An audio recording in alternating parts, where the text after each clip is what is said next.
बहुत स्वागत है आपका इस स्पेशल सेगमेंट में। और आज का मुद्दा है कश्मीर, जहां पिछले कुछ दिनों से हो रहे टारगेट किलिंग्स के बाद घाटी में अल्पसंख्यकों की सुरक्षा को लेकर फिर से सवाल खड़े होने लगे हैं।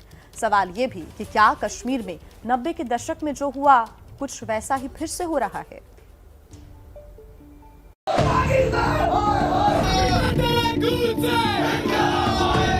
बीजेपी की सरकार बड़े बड़े दावे करती है, पूरी तरह से नाकाम हो गए हैं वो लोग।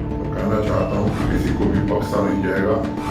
एक बार फिर हमें 1990s जैसे हालात जो है वो ना देखें। जी अपने आप में दरिंदगी, वहशत और दहशत का एक मेल है। याद आ रहा है, नॉर्मल नहीं है, नॉर्मल नहीं है। बहुत सहा, बहुत हुआ, अब और नहीं।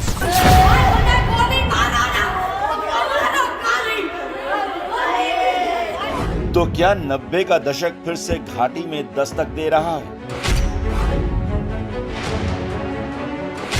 क्या अल्पसंख्यकों की आवाज का फिर से गला घोंटने की कोशिश हो रही है? ये सवाल इसलिए उठ रहे हैं क्योंकि घाटी में पिछले 5 दिनों में मारे गए 7 लोगों में से 4 अल्पसंख्यक समुदाय के थे और 6 हत्याएं अकेले श्रीनगर में हुई हैं।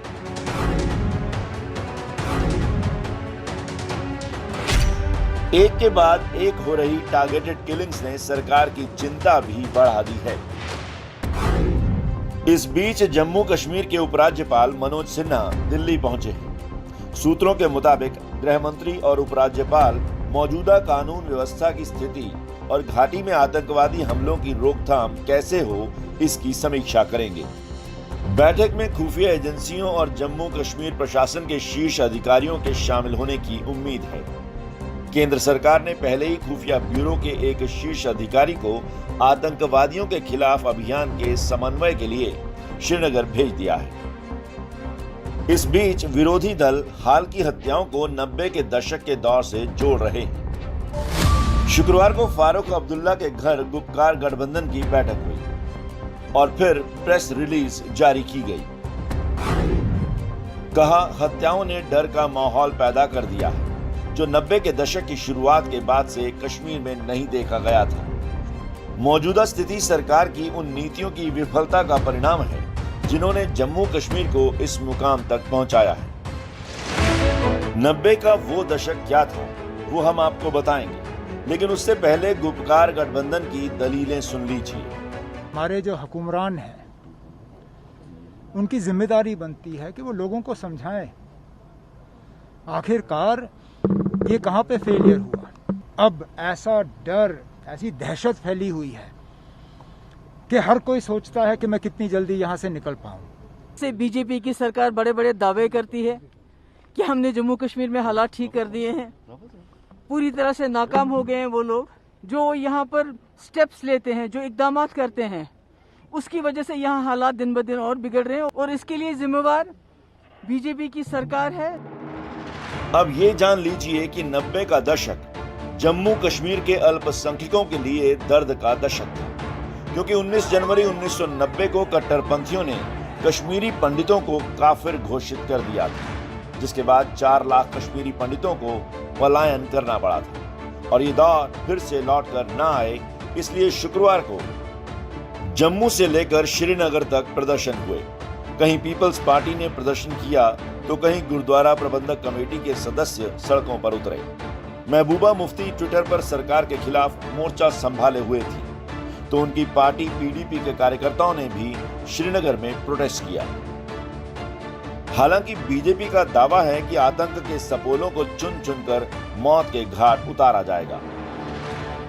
दहशतगर्दों ने दोबारा निहत्ते लोगों का कत्ले आम किया।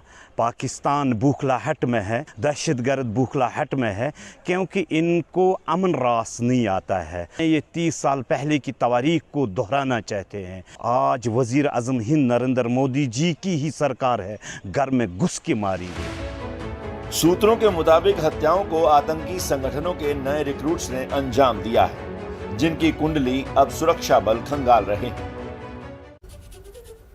तो क्या कश्मीर में 90 का दशक वापस लौट रहा है? दिल्ली से हमारे साथ जुड़ रहे हैं संवाददाता आसिफ कुरैशी, जो इस पर बातचीत करेंगे। क्या है ताज़ा अपडेट, ये भी बताएंगे। और साथ ही पिछले कई सालों से कश्मीरी पंडितों का मुद्दा उठाने वाले सुशील पंडित भी हमारे साथ इस वक्त मौजूद है। सर, बहुत बहुत स्वागत आपका एबीपी न्यूज़ पर। सबसे पहले आसिफ, आपका रुख करना चाहेंगे। स्थिति लगातार बदलती जा रही है। पिछले 7 दिनों में 5 मौतें हो चुकी है कश्मीर में। क्या वजह दिख रही है और साथ ही इस वक्त वहाँ स्थिति कैसी है?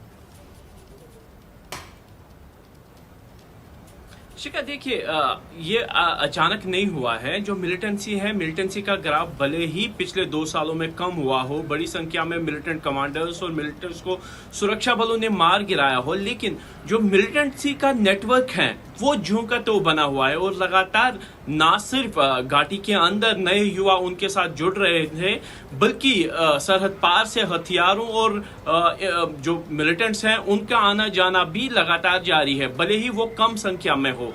लेकिन जिस तरीके से रणनीति बदलकर पहले सुरक्षा बलों को पर निशाना बनाकर मिलिटेंट हमला करके अपनी प्रेजेंस जता रहे थे, उसमें बदलाव लाके आम नागरिकों और सॉफ्ट टारगेट्स को निशाना बनाकर जो डर और भय का माहौल बनाने की कोशिश की गई, वो कहीं ना कहीं मिलिटेंट्स उसमें सफल हो गए हैं और सरकार की नाकामी यहां पे दिख रही है। हालांकि सुरक्षा बलों को, सुरक्षा एजेंसियों को, खुफिया एजेंसियों को पहले से ही इस तरीके के हमलों की जानकारी थी, लेकिन इसके बावजूद भी जमीनी लेवल पे कुछ नहीं किया गया, जिसके नतीजे में पिछले 7 दिनों में जो 7 नागरिक मारे गए हैं, उससे जो डर है वो काफी ज्यादा फैल गया है, खासतौर पर अल्पसंख्यक समुदाय में, जिनमें कश्मीरी पंडित हो, कश्मीरी सिख हो, या फिर जो प्रवासी मजदूर बड़ी संख्या में कश्मीर घाटी में आकर काम कर रहे हैं, जैसे उनको निशाना बनाया गया है और जिस बर्बरता के साथ उनको निशाना बनाया गया है, उससे कहीं ना कहीं जो डर का माहौल पैदा करने की कोशिश और मंशा मिलिटेंट्स की थी,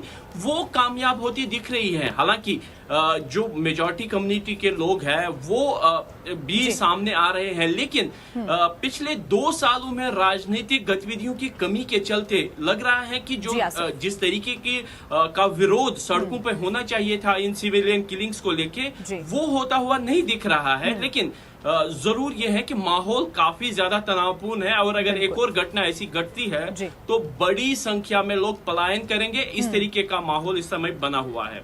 बिल्कुल, इसी पर हम चर्चा कर लेते हैं। हमारे साथ कश्मीरी पंडितों का मुद्दा उठाने वाले, हमेशा से उनको प्राथमिकता देने वाले सुशील पंडित जी जुड़ गए हैं। आसिफ, आप हमारे साथ बने रहिए। सुशील जी, आपकी क्या राय है? पिछले दिनों जो घटनाएं हुई, क्या वाकई उससे कश्मीरी पंडितों में और सिख में डर का माहौल है घाटी में? जी, इसमें कोई शक व शुबा नहीं है, कोई दो राय नहीं है कि वहाँ के हिंदू, सिख और अन्य जो भी बहुत बचे खुची थोड़ी बहुत भी अल्पसंख्यक थे, वो दहशत में हैं, वो घबराए हुए हैं। और बहुत से लोगों ने जो वहाँ पर कुछ दिनों से, कुछ महीनों से या इधर कुछ 2-4 सालों से काम के लिए, रोजगार के लिए, प्राइम मिनिस्टर्स पैकेज के चलते या माहौल को सुधरता देखकर गए भी होंगे, उन्होंने अपना बोरिया बिस्तर बांधना शुरू कर दिया है जी। बहुत से लोग जम्मू चले भी आए हैं। मैं ऐसे लोगों को जानता हूँ जो मुझसे फोन पे संपर्क में थे, कश्मीर छोड़ करके जम्मू या अन्य किसी अपने निरापद स्थान पहुंच गए जी। जी सुशील जी, और चूंकि ये 1990 का वक्त हम बार बार कह रहे हैं कि वापस आता नजर आ रहा है, सरकारें भी बदल गई है, पहले की स्थिति जैसी आपकी स्थिति नहीं है, तो अभी फिलहाल सरकार की तरफ से क्या खास कदम, क्या ठोस कदम उठाने चाहिए? क्योंकि वहां से पलायन होना ये कश्मीर घाटी के लिए भी सुरक्षित नहीं माना जाएगा, तो क्या कुछ खास कदम सरकार की तरफ से उठाए जाए आपके हिसाब से? देखिए, आपने कहा सरकार बदल गई है। बिल्कुल, 1990 से अब तक हमने हर तरह की सरकार देखी है। जिस तरह की सरकार की गुंजाइश हो सकती थी उसे देखा है, गठबंधनों को देखा है, एक पार्टी की सरकार को देखा है, तो लगभग हर पार्टी की सरकार, हर पार्टी ने सरकार वहां चलाई है, हर गठबंधन ने, हर कॉम्बिनेशन ने वहां सरकार चलाई है। लेकिन सरकारों का बदलना, मुख्यमंत्रियों का बदलना और उनकी विचारधाराओं का बदलना सतह पर, जमीन पर कहीं दिखाई नहीं पड़ा। उनकी नीति में एक निरंतरता रही।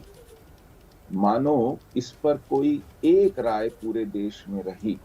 जैसे जिन व्यक्तियों के कारण, जिन संगठनों के कारण कश्मीर से हमारा निष्कासन हुआ कश्मीरी हिंदुओं का, जी, ऐसे नामी बदमाशों और हत्यारों का किसी ने उन्हें दोषी नहीं टिकाया, किसी ने उन्हें फांसी पे नहीं लटकाया। जी, इसी तरह जी, पूरे प्रशासन में एक सनक थी कि हमने दिल जीतना है और दिल जीतने के लिए बड़े बड़े आर्थिक पैकेज देने हैं, विकास, डेवलपमेंट, एक हाथ में लैपटॉप, दूसरे हाथ में कुरान। आप मांग के तो देखो, आकाश की भी सीमा पार कर लेंगे। जमहूरियत, इंसानियत, कश्मीरियत, मतलब इस तरह के राग अलग अलग शब्दों में, दिल्ली से दिल की दूरी, यही राग चलता रहा, यही रिझाना, यही बहलाना, यही लुभाना, इसी तरह के अपवाद, यही सब चलता रहा। जी, नौकरियां देना, लड़कों को उठाकर पूरे देश में घुमाना, छात्रवृत्तियां देना, उड़ान पैकेज, पीएम पैकेज। बिल्कुल। तो सुशील जी ये लेकिन कह सकते किसी हैं ने कि ये दावे किए सोचने गए, की जहमत वादे भी नहीं किए गए, उठाई लेकिन ये कि वहां कभी भी तो- धरातल पर नजर नहीं आया। और जी। शायद जो घटनाएं पिछले दिनों हो रही हैं वो इसकी एक वजह हो सकती है। आसिफ, बहुत धन्यवाद हमारे साथ जुड़ने के लिए। साथ ही सुशील पंडित जी, आपका भी बहुत धन्यवाद चर्चा के लिए।